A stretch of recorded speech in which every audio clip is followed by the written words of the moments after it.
Hi, everybody.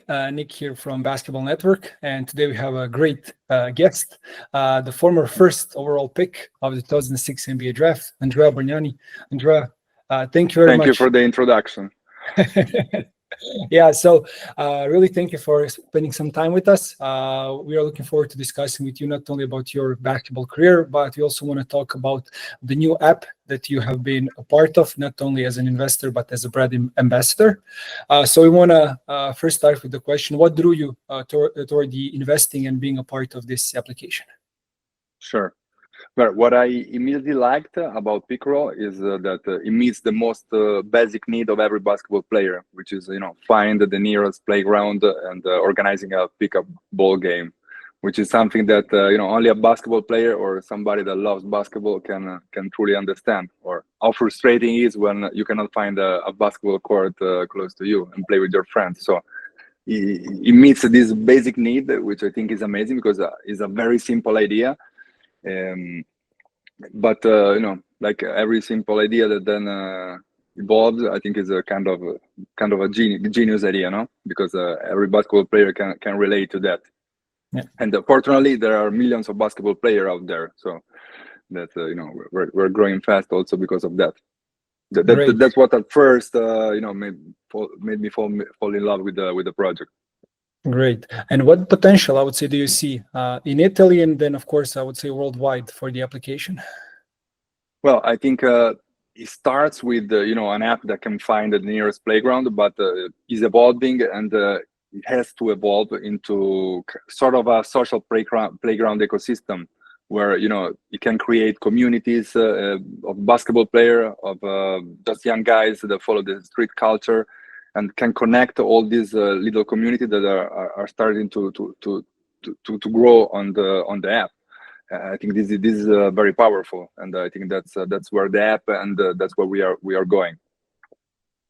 Andrea, you're obviously going global with this, and the idea, like you said, is to digitalize street ball and allow people to connect and build relationship through street ball. Let's say. How do you think or hope this will affect the culture of pickup basketball, especially with the younger generation who are always on the phones and stuff like that? So where do you see that potential? Well, I think the younger generation are affected overall by the technology in all the aspects of their life. Being a father of two kids, I'm gonna have to live with that. I'm gonna have to learn everything about it. And but I think about playground basketball, also 3-against-3 basketball, no? 3-for-3 basketball, which is an Olympic game, is growing a lot. FIBA is pushing it a lot. So there is also that aspect about the pick-and-roll app, which is can allow everybody to play Olympic sport game.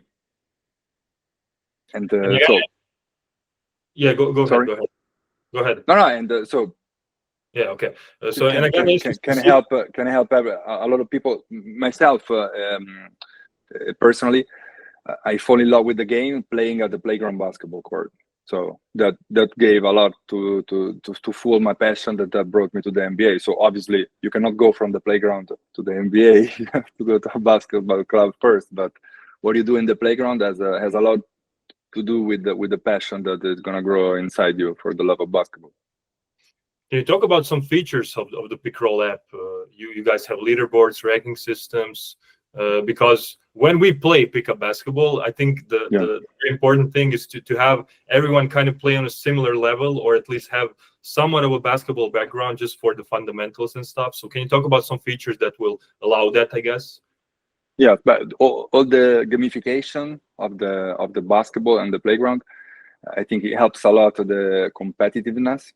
And I like it a lot, obviously, because being a pro athlete, I'm very competitive. So the fact that in the app you can find rankings, you can organize a game, and based on the result of the game, the ranking and the score changes. I think that's amazing because it makes you always want to do better. It makes you want to come back to the court and play more and more and more. So I like that a lot. That aspect, the gamification aspect of the app and the ranking system, the organizing gaming thing.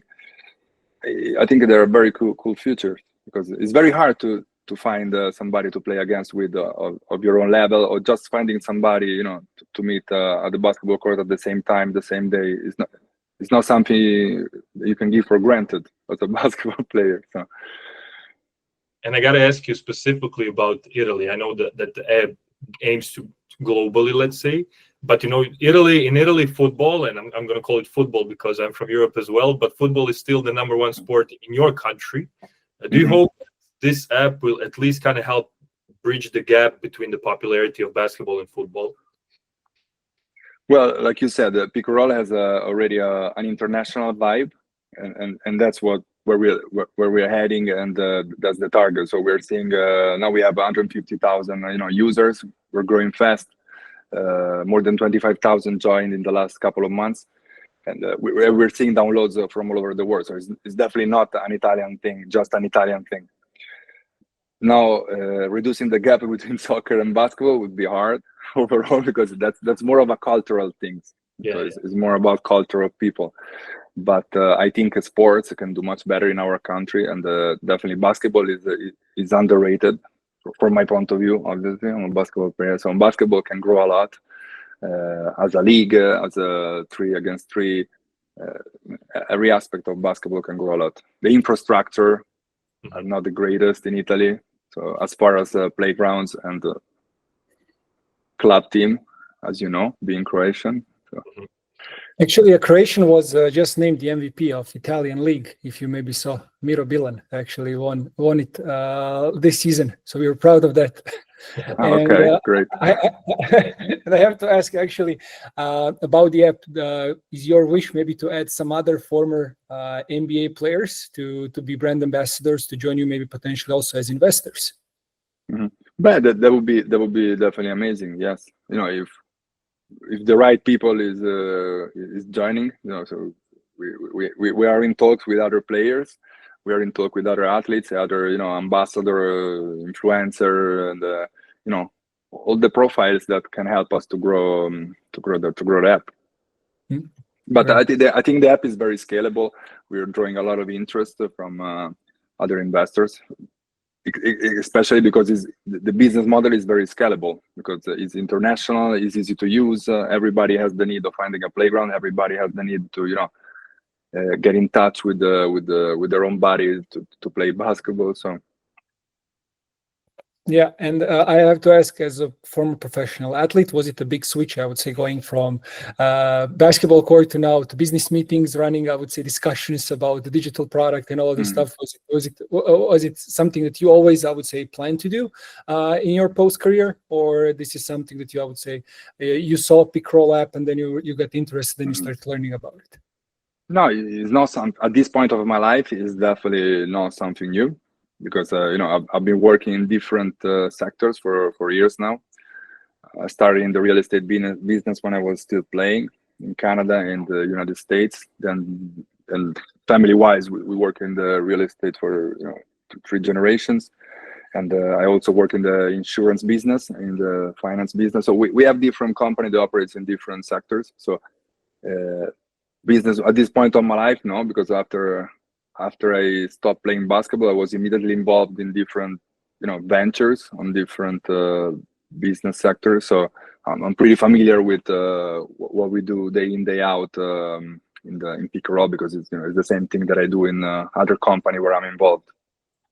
Yeah, great. And you mentioned that I would say your love for the game started, I would say, back playing street basketball. Yes, for sure. So you think that you would easily attract, I would say, more and more children to become, I would say, more and more interested in basketball through this application? But that's the idea. The thoughts of somebody, a young guy that could have been me 25 years ago, getting in touch with basketball because of the app. It's a very inspiring idea. Great. Andrea, we obviously have to ask you about your NBA run. So you were the first European to be selected first overall in the NBA draft. What do you remember about that night specifically? And did you have any idea you would go #1 going into the draft?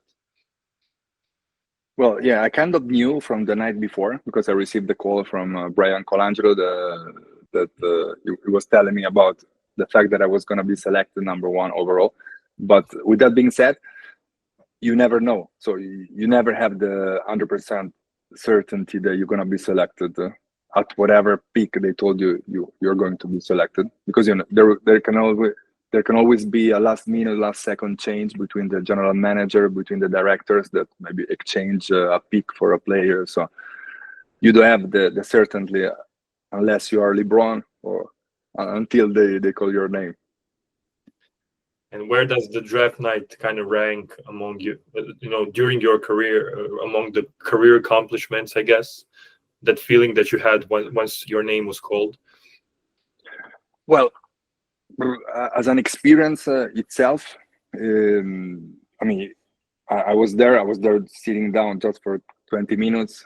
So as the experience itself, it was obviously very exciting, a lot of emotions, but not the kind of emotion that you have on the court. But life-wise, that's the night that changed my life. So that day, my life changed forever. So I connect that memory to the fact that my life changed that night more than the night itself, because I was just at the hotel sitting down, then shaking one hand, and then going back to the hotel. So, but that was what changed my life forever. That's undeniable.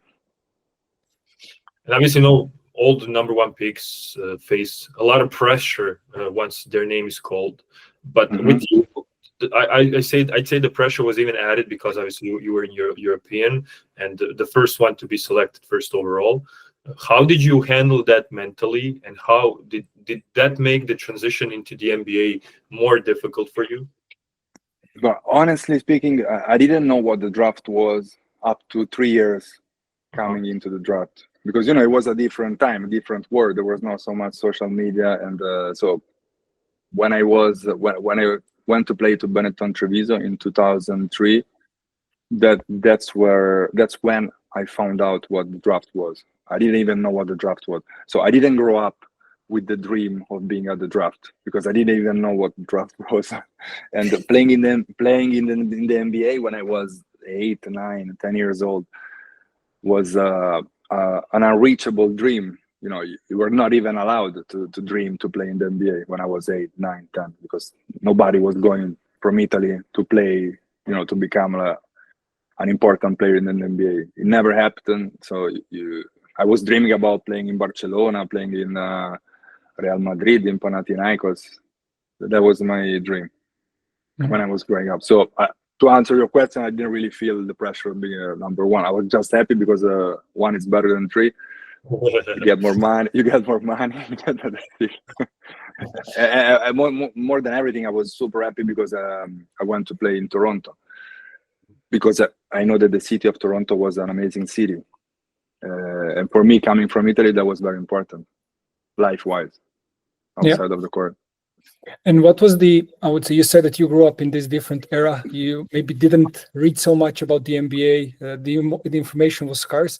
So you maybe didn't even know what to expect, I would say, coming to the NBA as much as maybe European players these days can do. So I would like to ask, what was maybe the biggest adjustment that you had to make coming to the NBA from Europe? You did play for Benetton Treviso, which is considered one of the best European basketball clubs for years. So you did play in, I would say, good competition with great players. You practiced professionally. But what was the biggest, I would say, change between the NBA and Europe?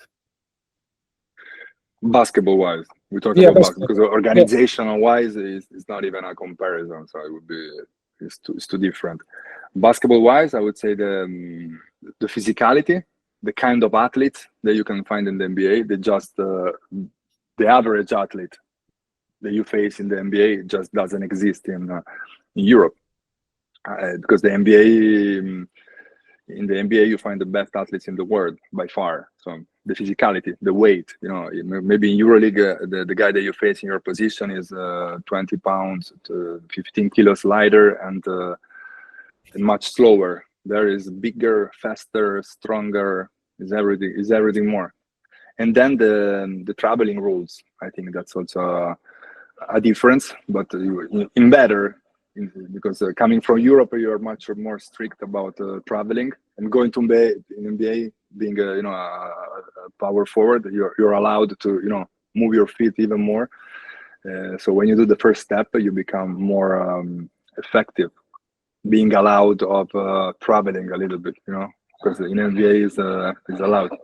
These are, I think, on the court the main two differences. And other than the minutes, you play 48 minutes, so you play much more games, so you need to be more ready for that physical effort.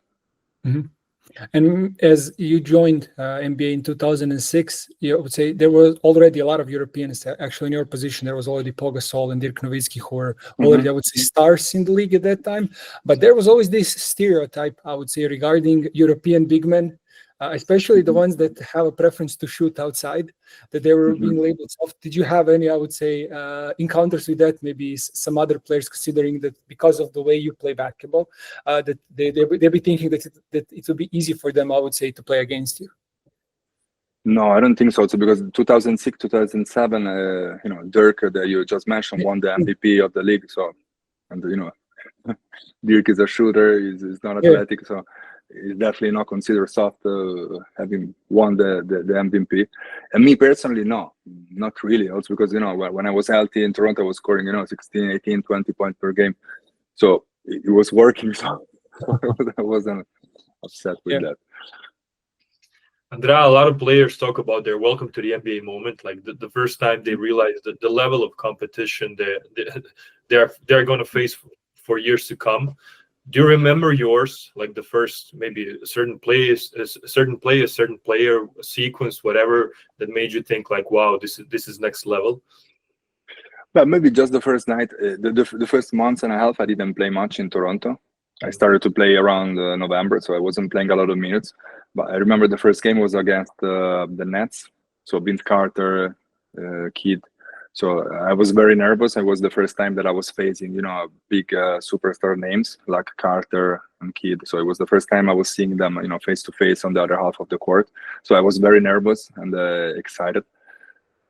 But that ended the night. So I think already from the second game, you stop thinking about, oh, that's Jason Kidd. I had this poster in the room. I had, so you start to treat them like opponents very soon from the second game. So that ends pretty quickly, that kind of childish emotions.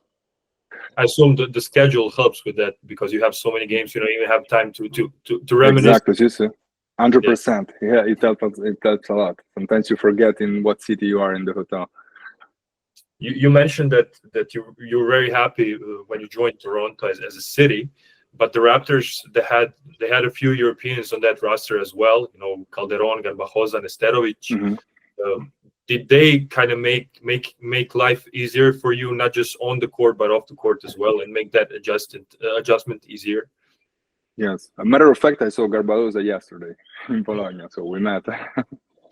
See, it made it much easier, language-wise, because I wasn't speaking very good English yet, and Nesterovic was speaking fluent Italian, Garbajosa was speaking fluent Italian, so that made it easier. And I think it made it easier overall for the Toronto Raptors because we brought this European culture about being together, going to dinner together, going to lunch together. So because there were so many European players, including some American players like Anthony Parker, which you consider European, although he's not European. So and that helped the team a lot because we ended up eating together a lot, eating dinner together, sticking together. So and that helped a lot the team. And we played a great season that first year. It was my best season in the NBA because we were third overall in the standings.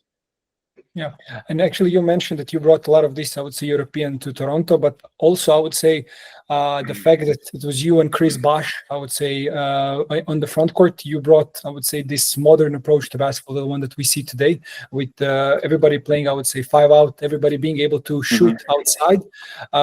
Did you think, I would say, when you're playing with the Toronto Raptors in the beginning of your career, that this, I would say, would become, I would say, a standard in the NBA?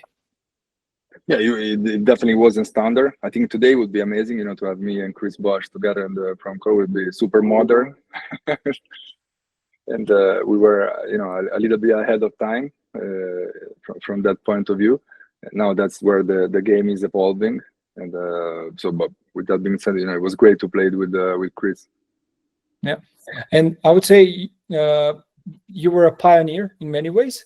And do you wish now, looking at, as you said, the modern basketball, that you maybe came not in 2006, but maybe in 2016, with your skill set being, of course, as young as you were in 2016, I would say what basketball is played now? Would it make it easier for your career if you played in today's NBA? No, I don't. I don't think that way. Also, because I don't usually live by regrets, because I do a lot of things, sport-wise, business-wise, and doing a lot of things, I make a lot of mistakes. So if I had to live by regrets or remorse, it would be a nightmare. So, like I said, me and Bosh would be a great couple of frontcourt guys today. But he ends up there. I don't have any regrets of having played back then compared to now. Okay. Also, because now everybody is a 4 and 5 that can shoot and can beat you by the dribble. Back in the day, we were only 3 or 4 guys. we were more unique. Yeah. And was it always, I would say, you spent, I would say, a big part of your career playing with Chris Bosh? I would say during the practices, was it always, I would say, you guarding him, or we were always playing together? Did you, I would say, have one-on-one sessions like this? Most of the time we were playing together, yeah, because most of the time you play, the starting 5 against the reserves. So most of the time we were playing together, yeah. Okay. Fortunately or unfortunately. After Toronto, you joined the Knicks. Your Knicks run was somewhat ruined by health issues, by injuries, but you still played great when you were healthy. What do you remember about the whole Knicks experience? We know how intense the Knicks experience is, and how would you compare it to your run in Toronto? And what playing in front of the MSG crowd, what was that feeling like? See, but MSG crowd is special, so you need a few games to adjust, because it's different from everything else. So you have a lot of pressure, a lot of emotions. Like you said, when I went to the Knicks, the 2 years that I played in the Knicks, then the year that I played in the Brooklyn Nets, I missed for injuries more games than I actually played. So that's that's part of the game. There is not much to say about that. But until the injuries start to happen, which is half of the first season, my experience was pretty good. The team wasn't performing very well, but I remember I played 41, 42 games straight, and I like the coach, I like the organization, so it was pretty good. Then, with the team not performing very well, including me, because we were losing a lot of games, and then the injuries. When the injury starts, what can I say? There is nothing nice or romantic to say about the injuries. And they're a part of the game. You can't really do much about it. No, exactly. No.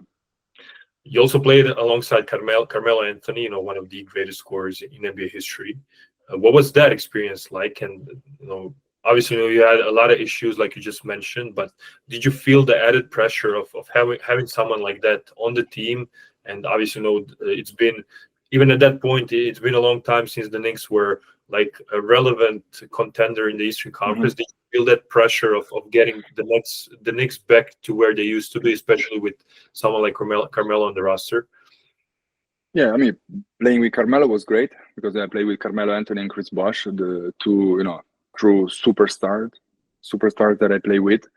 Maybe Carmelo even more than Bosh, famous wise and player wise, and it's great. I think superstars is one of the other big difference compared to Europe. Like in Europe, we don't have the superstar level, the superstar kind of player. So being next to one of the superstars and playing with them and practice every day is a great experience, because you see what really a superstar is, which is something completely different than anybody else. Yeah, there was a lot of pressure. We were playing bad. I mean, you can lose with everybody on the team, as you know. So that we were not a winning team that year. There's not much to say. Yeah, and we have to ask about, I would say, famous incident during your Knicks stint. There was this trash talking moment with Kevin Garnett. Can you tell us what happened there? Like you always had a cool demeanor, but you had Well, nothing special. I mean, KG is one of my idol. I respect him a lot. He's a superstar and a legend, I think, overall. So he's here, I'm here overall. But with that being said, that game I played better and I won. So that's a small thing that I can say. But KG is an absolute legend. He's definitely the best defender I ever played against, because being a very good offensive player, I never had trouble scoring against anybody. Honestly, I never really felt the difference of who I had in front of me. It was more about me, if I was playing bad or good, not the guy I had in front. It never really affect me or affect my game. Kevin Garnett affect me a lot when he was playing defense. He was one of those players that it doesn't really depends on you, on how you play, but it also depends on him, because his level of defense is something different. And outside of KG, you mentioned that nobody, I would say, could push you from your game. But outside of KG, is there anybody else who was maybe not so much spoken about as a great defender, who always gave you troubles? You didn't like, maybe he was a bit undersized, or maybe he was longer than anybody, I would say, could see on the court? Is there anybody else? But see, as a defender, I always couple of very good defender. Maybe the short guys that are a little bit shorter than me, but still pretty strong. So like Al Harrington, for example, was one. It was very hard to go against because he was shorter than me. He was a fast player, and but still very, very strong. Because so him, Ted Young, kind of the same. Reggie Evans, which is not a famous player, but I don't know if you know him, guys. Remember? Okay, Reggie was very hard again because he was shorter, but extremely strong and very aggressive physically. So these three guys were hard to play against a little bit because of their physicality and their quickness. Yeah, we talked about KG. Of course, he was known for his defense, but he was also a great trash talker. There is always, I would say, a lot of trash talking in the NBA. Is there anybody who you really vividly remember with his trash talk? But I see a lot. Some players do that. Usually, when I used to play, I was always very focused on the game, so I didn't not care. But I didn't really notice a lot of the talking because I was very focused on what I was doing. So I wouldn't be able to give you a ranking of the best trash talkers in the NBA. Okay. Andrea, but I think it's going. It's going down. I mean, there are always fewer and fewer because of the NBA where it's going now. You're not allowed to say certain things because now everything is mic'd. So the microphones are everywhere, so you can't say a lot. So what do you think about the whole change in the NBA? You mentioned the trash talking, everyone having a mic, and one thing when you were talking about the toughest defenders and you being guarded by smaller guys, quote unquote smaller, because Ted Young, Al Harrington, those weren't like as small guys as someone like Alex Caruso guarding Nikola Jokic. So what do you think about the whole change in the NBA and where the NBA is today? How do you feel about the game? You talking game wise or like I would say wise? Game wise mostly, because this are much more nuanced and there's a lot more. I would say like the switching defense is very, very popular because of the 3-pointers and stuff like that. But yeah. I can't remember like in the mid 2000s having a matchup like Caruso on an MVP player, big man like Nikola Jokic. So how do you feel about that dynamic? No, for sure. The game has changed a lot. It's much faster. Nowadays, almost everybody can play in every position. Almost. There are no true centers anymore for the majority of the teams. You got Jokic, which is a true center, but then you hardly find a real true center. When I was playing, every team had a real number 5, which was very big, super strong, extremely slow. Now you don't see that often, and the game is much faster. Everybody changes on Picro. The 3-point is out of control, under some aspect. But I like it because I'm a shooter. But it's definitely, it grown a lot. Maybe even too much, because now you got guys practicing shooting from the logo and from 12 meters. But it's where it's going, and I think it's still very exciting. when you get to the playoffs. So me personally, I like it a lot because as a shooter, I like seeing people, stop and shoot from 10, 11, 12 meters. For me, it's exciting. Some people don't like it, and I think is a much worse game than 20 years ago. I have to just quickly return to your Knicks tenure. Phil Jackson was obviously the president of the Knicks at the time. Mm-hmm. When you left the team, he called you a big tease in one of the interviews. Mm-hmm. Were you aware of those comments? Were you affected by them, or how was your relationship with Phil? Obviously, he's a legend, like a working legend, but his Knicks tenure was somewhat, controversial, let's say. So, how do you feel about? What was your relationship with Phil like?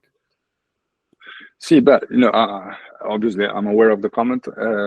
I'm not someone that in life or in sports addresses issues, team issues, business issues in public. So if I have a problem with somebody, usually I go directly to the person. So I never gave, and I will never give a controversial answer to this question. Also because I have obviously a huge respect for him. He's an absolute legend, on the same level of Michael Jordan as a coach. So I can only say that year everybody was under a lot of pressure. He was definitely under a lot of pressure because the team wasn't performing and he was a huge name. So everybody was pretty stressed out that year. So yeah, that's where he ends. Yeah. After that, you joined the Nets, and like you said, injuries. You didn't really play a lot. Did you feel at that point, or when did you start feeling that your NBA run is nearing its end, let's say, and was it difficult to say goodbye to the NBA? Well, it was. If I didn't have a lot of injuries, probably I would have played more years in the NBA.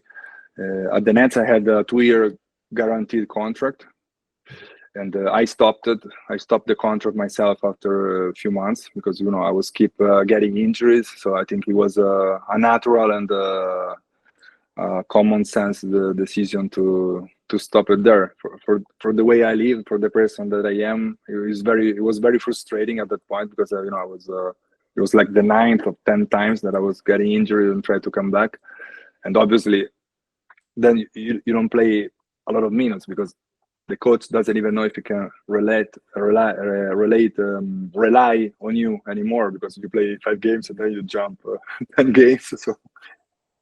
So I think it was a natural decision. It was the right thing to do at that point for me for sure.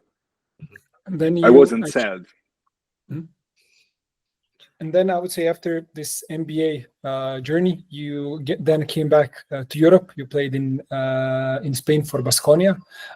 Again, I would say transitioning from NBA, really high-level organizations and everything, you again came to Europe. Of course, Spanish basketball league is, I would say, the strongest one in Europe. Definitely. Yeah. So was it again? I would say switch for you, or you actually just came in to play and enjoy basketball and.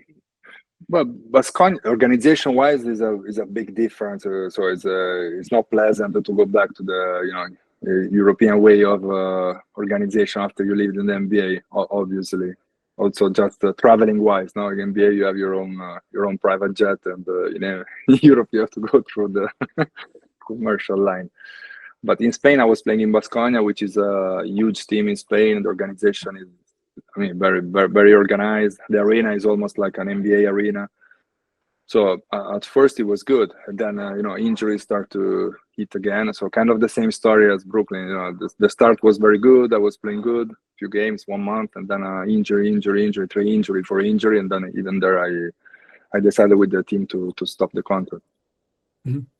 And then I would say, based on what you said on the injuries, I would say piling up at the end of your basketball career, I would say saying quits to professional basketball, was it, I would say, really hard for you, or you realized my body was, I would say, it cannot continue with, I would say, the grueling of the professional basketball? So, at that point, I was frustrated with the injuries, and I was seeing that I was keep getting injured. And I had other things that were growing in my life, also business-wise, other passion that were growing. So on one side, I had the basketball career, but that it was getting frustrating, and I was keep getting injured. On the other side, I had other things that were exciting, and I was passionate for. So I just decided, to move my energy and everything else that goes with it the other side of my life, so to other businesses, other passion that I have. So I was very happy with the choice. Yeah, I think Kobe said in one of the interviews that it's super important for NBA players to kind of find their different passion while they're still playing, because it makes the transition into like the normal life much easier. So I assume you, like you said, you had that figured out even before you decided to quit with the basketball thing.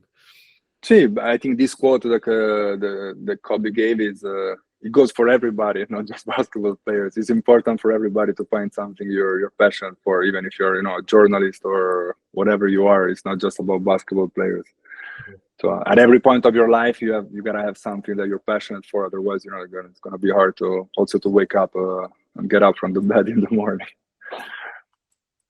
Awesome, Andrea. We're gonna wrap it up with a couple of quickfire questions. So, Right. So the first one: who were your basketball idols growing up? But NBA, Michael Jordan, because also the NBA didn't get much exposure in Italy, so you were only seeing playing the Bulls. So Michael Jordan, and in Europe, Ginobili, I would say, because Ginobili was the big star in the Italian league, and so he was doing things that nobody ever saw before in Italy. So Ginobili. Who is the greatest European player ever, in your opinion? Well, I spend a lot of time watching also old videos and stuff. So a lot of the players that I like are old school. So the best, I think, hands down, Petrovic. Wow. Because I saw a lot of video of Petrovic, a lot of games and stuff. So I think it was another level. Oscar Smith is the first runner-up, because he was amazing as well. But he didn't face the player that Petrovic faced. So Petrovic was he played like a superstar at every level in his career, for days in, days out. And then Oscar Smith. So these two, I would say. A greater shooter, Machauskas. Arvydas Machauskas, which not a lot of people know, but I saw him live when I was young in Benetton. He was something else. Yeah. He also played with Šiškauskas, I would say, also one European. Ivka was an amazing player, but Machauskas was like a fucking shooting machine. Šiškauskas was more like LeBron, like doing everything on the basketball court. And we're thinking, I would say, maybe with European-based question, that would be who would be your all-time European five? So you're picking 5 European guys to go against, I would say, dream team. Who are you picking? Jasikevičius as a point guard, Petrovic, then Bodiroga, because I liked him a lot. Also the way he was doing everything super slow, but still, fucking everybody else up. Oscar was a big guy, and then of course Sabonis, center. Nice. You're thinking with the old school. And no Italians. And I would say, I have to ask, you played in, I personally think, the golden age for power forwards. You played against so many great players, from Kevin Garnett, Dirk Nowitzki, you had Paul Gasol, Tim Duncan.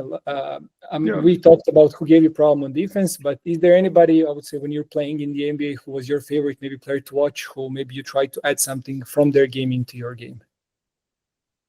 But as a player, you always try to steal whatever you like from other players. So that's a little bit from everybody. As an opponent, I think Tim Duncan. When I was playing against Tim Duncan, it was incredible. I mean, it was very hard to defend. His strength and his technique. It was just a manual book about fundamentals and everything else. So it was really impressive to play against him.